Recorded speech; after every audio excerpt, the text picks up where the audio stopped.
Hey everyone, welcome back to the channel. This weekend here in Louisville is the Kentucky Derby, and it's kind of a big deal. So Debbie and I always have a huge derby party, which means I make a lot of food for a lot of people. This year, one of the things I'm doing is smoking a brisket. This one is 18.66 pounds. It is a USDA prime brisket. If you can find prime, I highly recommend it. I've done some choice briskets before. They come out okay. They're not great. You can make them great by injecting them with beef broth and melted butter and other things, but it's a lot more work. If you can find prime, buy prime. I got this one at Costco, and it was actually it was only $3.69 a pound, which is actually the cheapest that prime has been in years. It's usually around $3.99 to $4.50 a pound at Costco. So the first thing we want to do is get it out of its cryovac bag.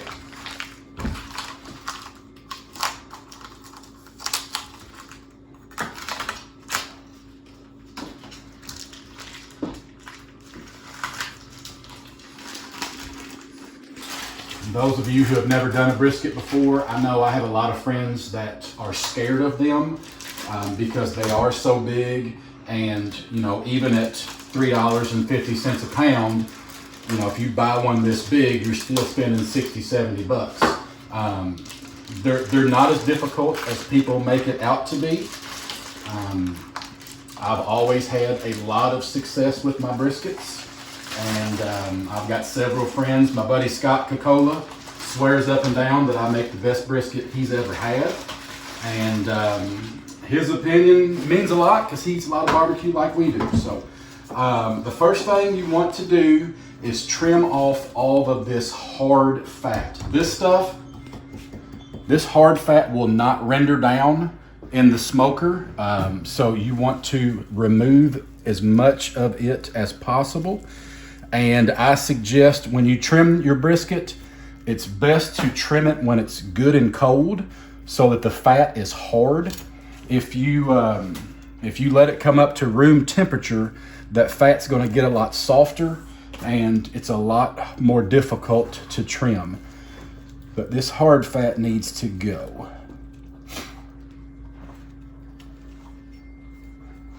Trimming the brisket is probably more important than the actual cooking of it, because if you don't trim it right, there's nothing you can do with the smoker that's going to help it.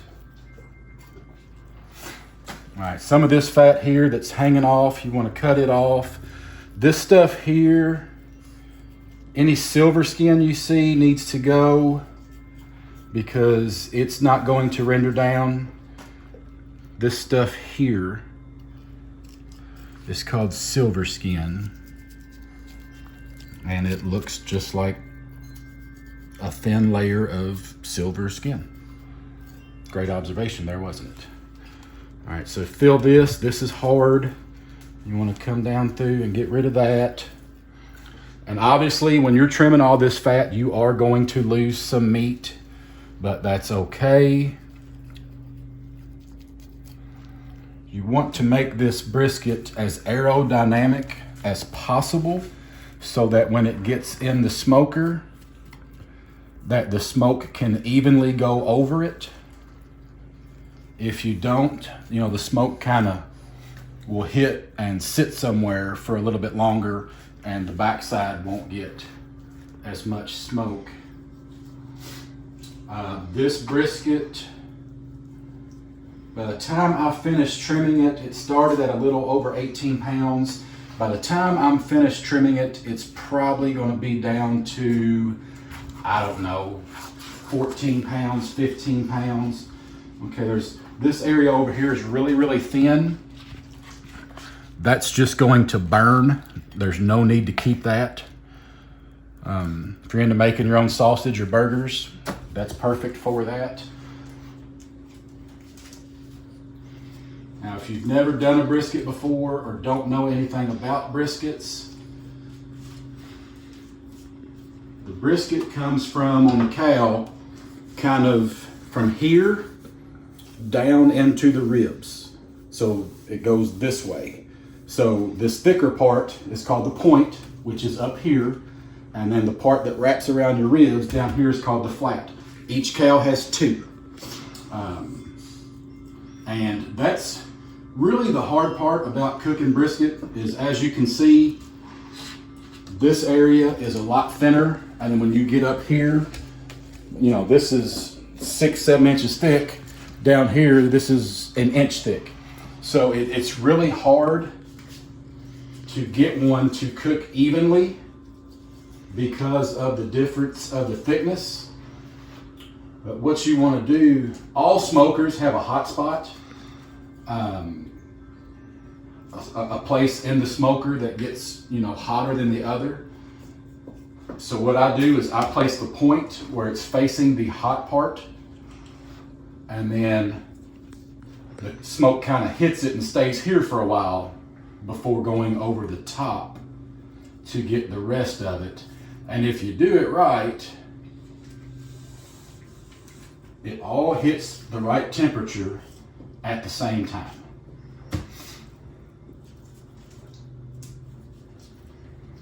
Now, if you look right here, this fat right here is called the decal, and that's actually what separates the point, or the flat, from the point. This fat goes all the way through. You don't want to get all of it because what's down in there will render out and be fine. You just want to get as much of it as you can, but you still want to keep a decent shape. Okay, so now you see all this here on this side. All this fat's got to go because it's not going to give us any flavor, because when it melts down, it's just going to run straight down into your smoker. So we want to get rid of that. Same thing over here. This side looks pretty good. Let's flip it over. Now, this fat back here, this is called the fat cap. We want it down to about 1/4 inch thick. So a little bit thinner than that. So back here is really where you do a lot of your work. Fat does equal flavor, but this much fat doesn't really do anything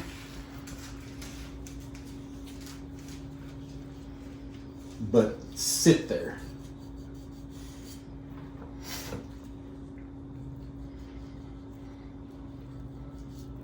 And if you get a little too low, like that spot right there, I went a little bit too low, it's all right. That spot might get a little more done, but it'll be okay. Now this section up here, the flat, like we spoke about, it's leaner on the inside, less marbling. It's a little bit leaner. It doesn't get as juicy. And some people like that. This up here, the point that has the big thick fat on it, that's my favorite. That's where it's at. That's where you get that juiciness from. You just keep doing this until you get it down about 1/4 inch. Just like everything else we do, a good sharp knife helps. All right, so this area here, you see how thick that is. We got to get into this a bunch, but we're going to go a little at a time because the meat kind of creeps up in there on us. We don't want to take off a whole bunch and end up losing a bunch of meat.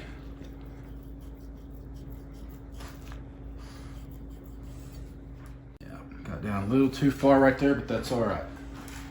Now we know where we need to be.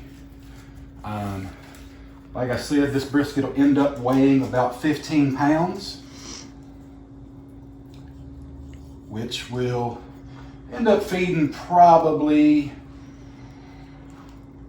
depending on if people make it on sandwiches or if they just eat it on a plate, it'll feed 30 people easy, maybe 35.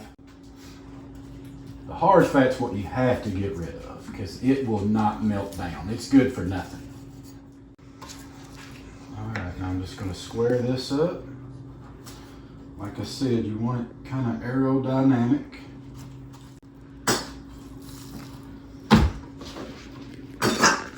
All right, now, depending on what kind of smoker you have,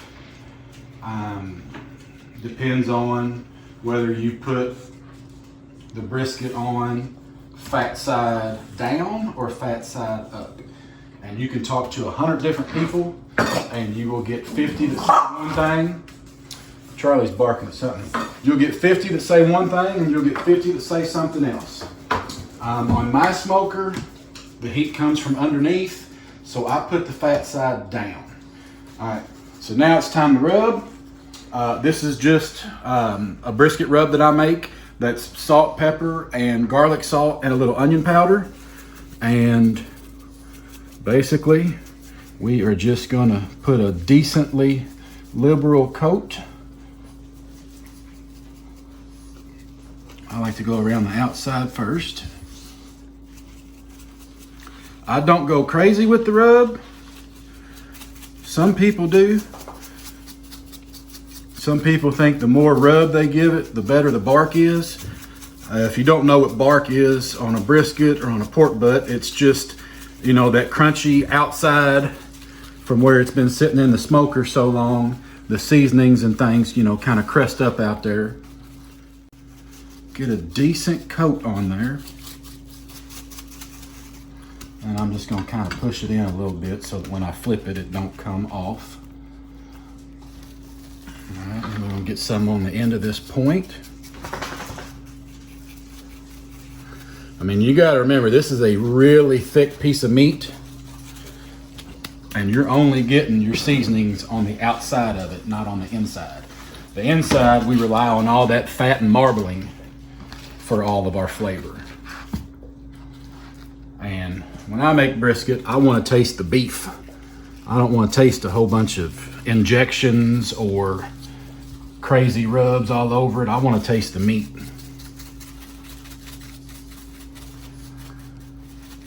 That was a perfect time for it. That's what she said.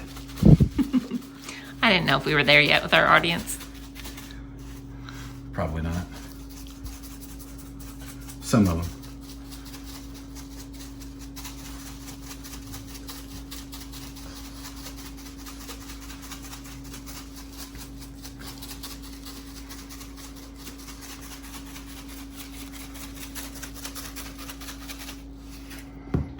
Spin it around here. Get this side. You want to get the sides, the ends, you want to get it all.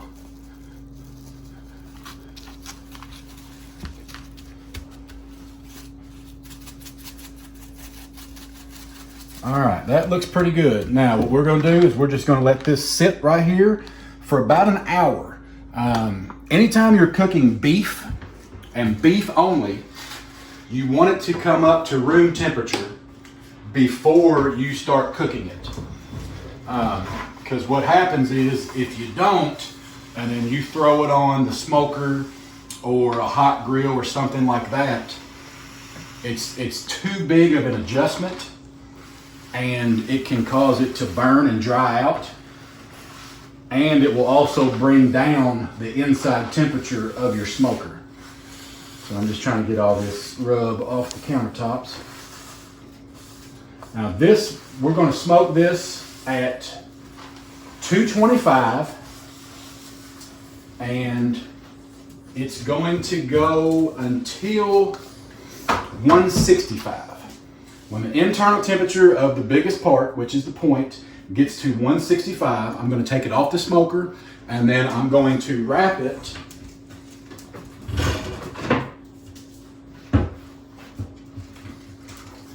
in, got a brand new tube here, peach butcher paper. Now, this is butcher paper. Doesn't have wax on it. You gotta be careful if you buy this because some have wax on it. You don't want the kind with the wax.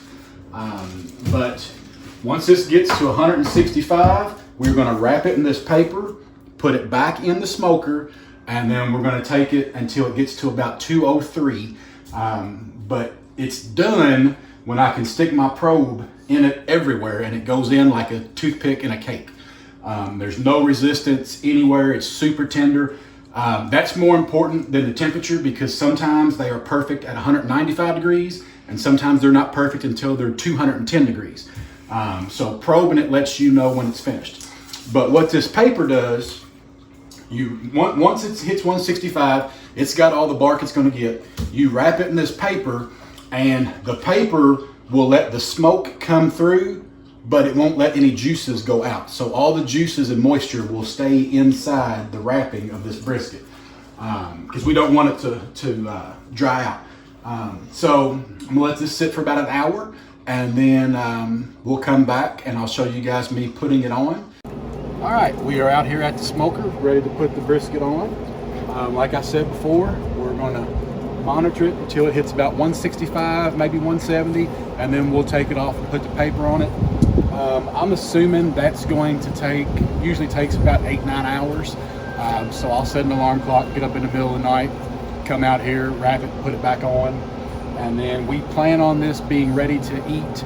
Hopefully it'll be done by noon tomorrow, and then we'll take it out and wrap it in some towels and put it in the cooler to rest for about an hour or two before we're ready to serve it. That way all the juices go back into the meat. But let's go ahead and get this thing on. And as you can see, I got my meat probes in there. And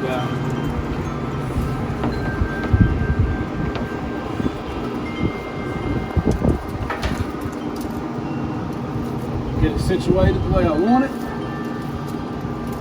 All right. We're going to take our probes, run them through the little hole inside, plug them in, and that's how we'll monitor the temperature.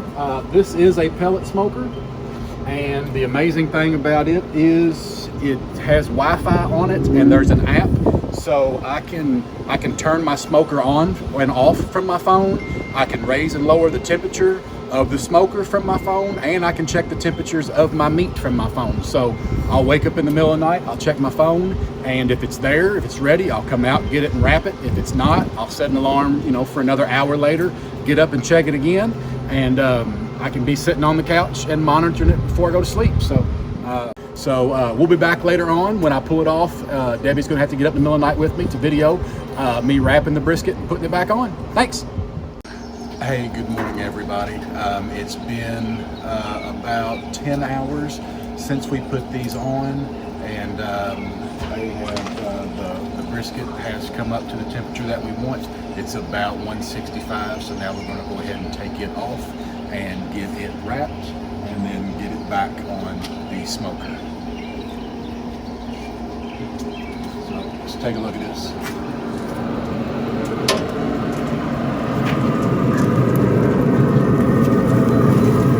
Oh yeah, the juices. Okay, take our probes out.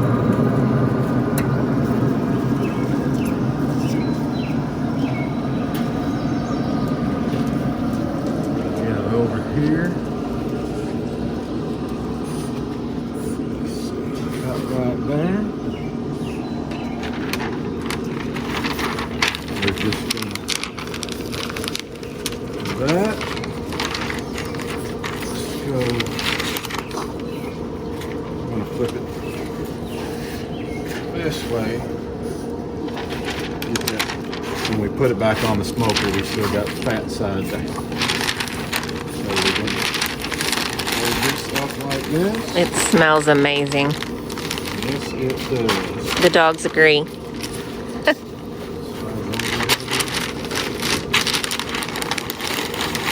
this up like this. So it doesn't have to be pretty? It does not have to be pretty at all. All it has to do is be covered. And we're going to put it right back on.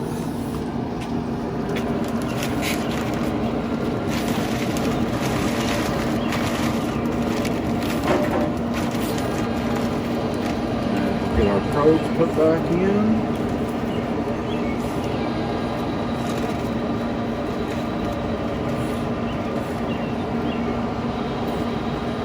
was actually, 165, 170, you could actually eat it right now. It would be tough as shoe leather, but it's actually edible now. But we're going to put it back in, and we're going to let it go until 200, 203. I'll probably start checking it for tenderness at about 195. We've probably got another, I'm going to say 7-8 hours left before it's completely done. So we'll come back and we'll keep checking it, and then once it's completely done, we'll come back with more video and we'll show you taking it off, wrapping it in foil, putting it in a cooler, and holding it until it's time to eat. So we will see you guys here in a little while.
I just got quick. All right, here's the brisket. Oh yeah. Get it done wrapped here.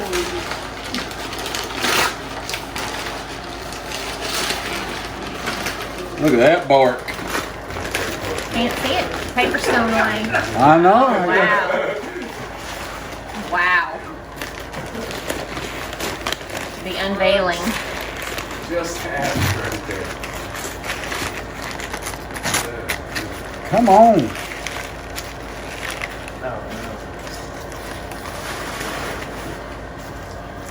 Oh, it's falling apart.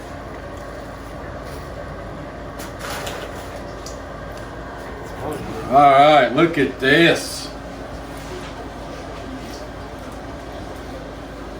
Go ahead and slice this thing up here. All right, that's for the cook.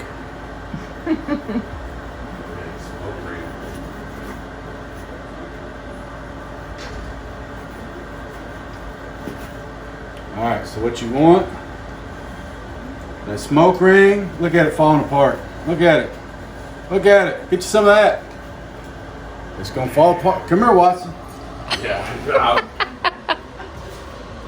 Get Margaret in here, too. I'll totally bust Margaret up for this one. How's that? They're speechless. Get me a piece here. Right? Mmm. You want Cam? I don't even know if you gotta chew that. About 6 or 7 years ago, I posted something about deep frying a turkey. Oh yeah. And you commented on there, and then you got into a conversation about who's the better cook. Dude, I have nothing on you, and I'm not ashamed to admit that. Yeah, I ain't gonna match you on that. We could talk about, on the stove or something. Watson does the more fancy stuff. I keep it simple.